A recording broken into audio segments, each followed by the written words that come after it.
తల్లి గర్భము నుండి ధనము తేడెవ్వడు, వెళ్ళిపోయిన నాడు వెంటరాదు.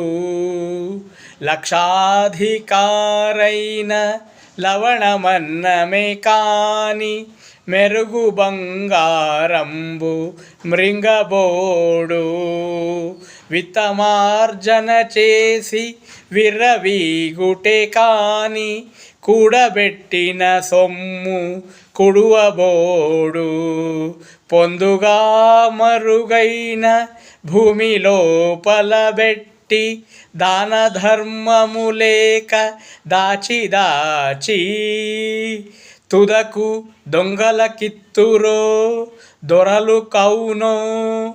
తేనె జుంట ఈగ తెరమరులకు, శ్రీభూషణ వికాస శ్రీధర్మపుర నివాస, దుష్ట సంహార నరసింహ దురిత దూరా.